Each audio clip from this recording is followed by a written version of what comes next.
Buenas tardes, un saludo desde la hermosa y hoy calurosa Córdoba, Veracruz. Mi nombre es Gilberto Miranda Navarrete, soy doctor en medicina y el día de hoy vamos a platicar de COVID. ¿Por qué?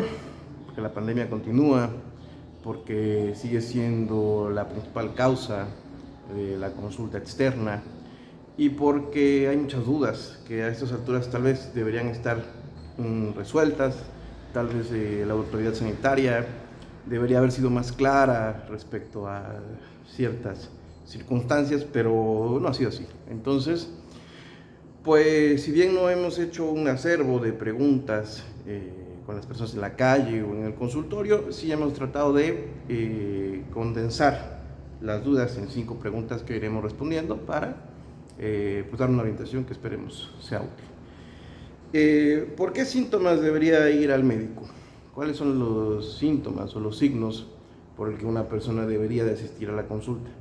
Y aquí tal vez la respuesta sea la más cuestionable de todas. Por cualquier síntoma hay que ir a consulta, ¿ok?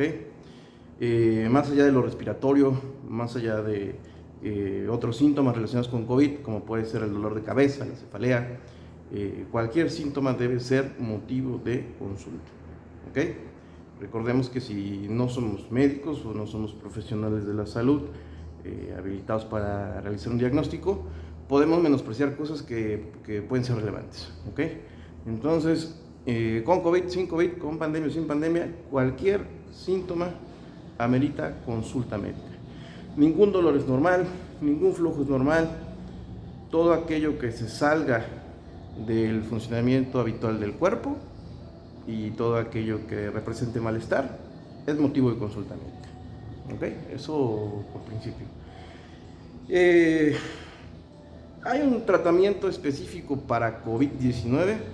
No hay un tratamiento específico para COVID-19, pero eso no significa que no haya un tratamiento útil para COVID-19. ¿Sí? Aquí el tratamiento puede ir enfocado al tratamiento y alivio de los síntomas que la enfermedad genera. Puede haber un tratamiento, enfocado a evitar complicaciones. Obviamente, todos los pacientes presentan situaciones de salud distintas y en algunos hay una posibilidad mayor de tener complicaciones y el tratamiento puede ir enfocado a evitar esas complicaciones. El tratamiento incluso puede ir a algo tan importante como normalizar o estabilizar problemas de salud crónicos conocidos o no conocidos. Es decir, puede ser un paciente con una diabetes que no sepa que la tiene, el diagnóstico de la misma es muy relevante. Los pacientes que, o por lo menos lo que yo he notado es que el grupo más vulnerable y el que está más propenso a las complicaciones, pues son los diabéticos. ¿Okay? Entonces, el tratamiento puede ir enfocado a la detección de problemas crónicos no conocidos o a la normalización o estabilización de problemas que sí están conocidos pero están descompensados. ¿Okay?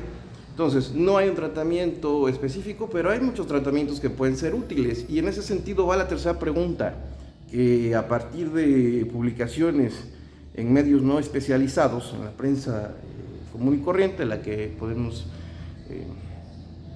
la que recibimos a diario el bombardeo en redes sociales, ¿no? Los medios habituales, los diarios, los canales de noticias, etcétera. Pues, ¿qué pasó? Que hace unos meses nos encontramos con que en estos medios nos decían que ni dexametasona, ni acitromicina, ni ningún medicamento de los que los colegas utilizan, en algunos casos utilizo yo también, debían ser utilizados, ¿no? Y entonces uno le hacía la receta al paciente con dexametasona y el paciente te decía, oye, pero es que yo leí en la prensa que no deberías recetarme eso. ¿Ok? En algunos casos definitivamente no debiera recetarse eso, ¿sí? Tenemos un problema ahí, ¿no? Que no existe un tratamiento estándar. Por eso es que el consejo de la autoridad sanitaria al principio de la pandemia y que muchas veces imprudentemente se repitió ese consejo de que te sientes mal, quédate en tu casa, ese consejo costó muchas vidas, ¿sí? Y bueno, es triste decirlo, es penoso, es lamentable, pero así es, la realidad es esa, ¿sí? Los pacientes, las personas contaminadas por COVID, tienen que asistir al médico, tienen que recibir atención médica y recibir un tratamiento especializado. Entonces, en ese sentido, habrá quien no requiera de dexametasona, ¿sí? Yo he conocido un caso de una persona joven a la cual desde el principio del tratamiento se le indicó este medicamento y no lo requería porque no había una inflamación importante en su organismo, no había una baja en la saturación de oxígeno, entonces no requería un antiinflamatorio esteroideo. Sin embargo, se lo recetaron. ¿Y qué hicieron con ese antiinflamatorio esteroideo? Deprimir más su sistema inmunológico.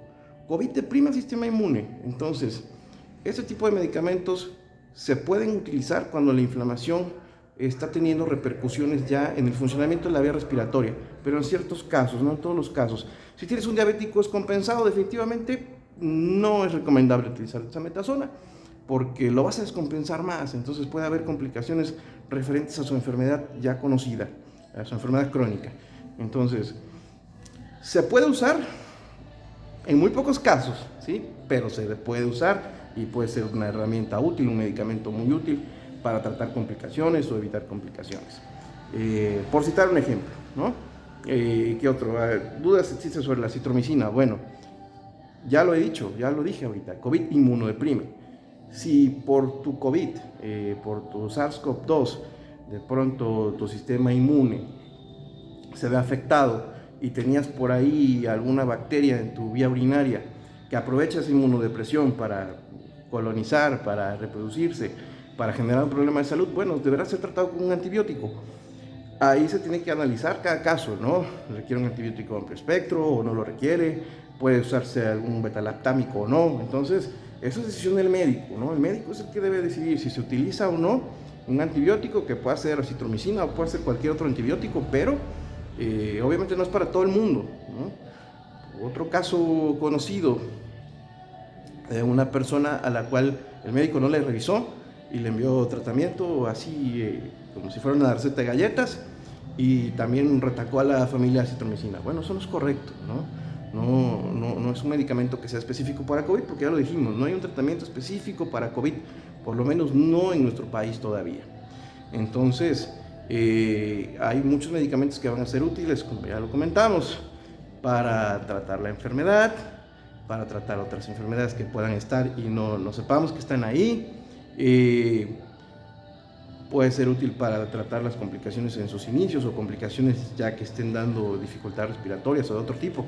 Entonces, el medicamento que se va a utilizar se debe dar en cada caso, en dependencia de los síntomas que presente el paciente y de lo que el médico considere, ¿okay?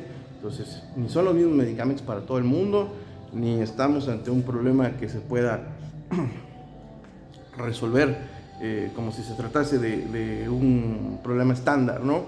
Con la misma receta para todo el mundo. No, los casos deben ser analizados, deben ser revisado el paciente y se le debe indicar una terapia específica para los problemas de salud que presente, que puede ser uno solo o puede ser varios.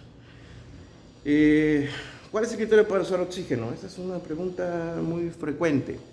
El criterio para usar oxígeno, por lo menos en el que yo me baso, es que el paciente ya tenga una saturación inferior al 94% y que no se le haya podido subir esa saturación utilizando algún antiinflamatorio o algún otro medicamento, ¿okay? Entonces, no podemos permitir que nuestro paciente pase mucho tiempo con una saturación de oxígeno por debajo del 94%, porque entonces vamos a tener complicaciones.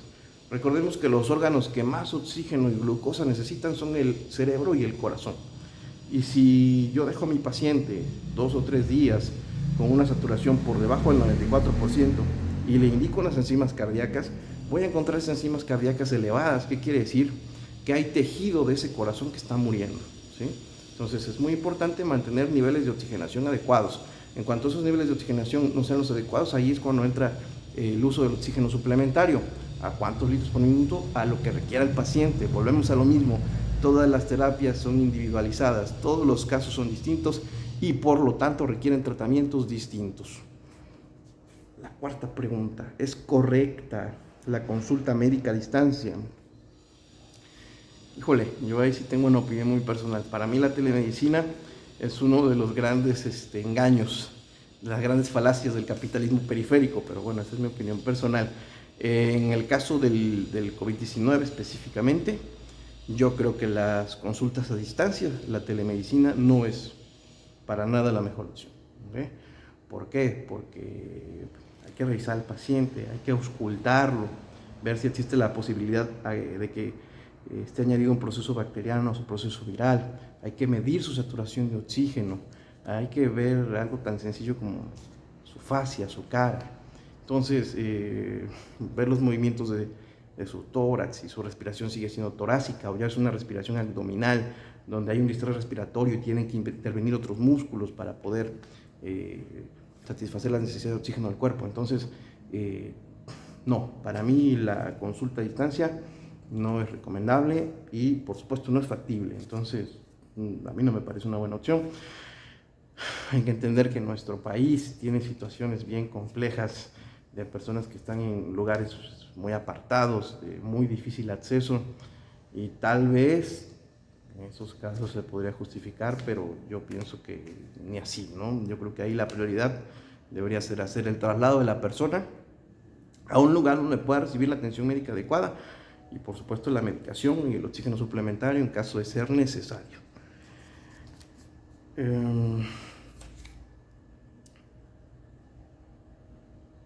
Ok, esta está buena, ¿no?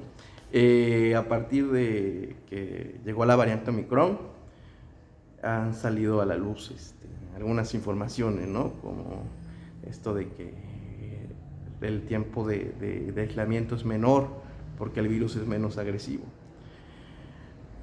Yo sí sostengo que COVID es una enfermedad potencialmente mortal, ¿sí? Potencialmente, no mortal en todos los casos, pero sí es potencialmente mortal. Entonces, eso requiere de tomarlo con la seriedad adecuada y de hacer todo lo posible por evitar complicaciones, todo lo posible. Parte de esas decisiones que se deben tomar durante la enfermedad, pues es no contaminar a otras personas, ¿sí?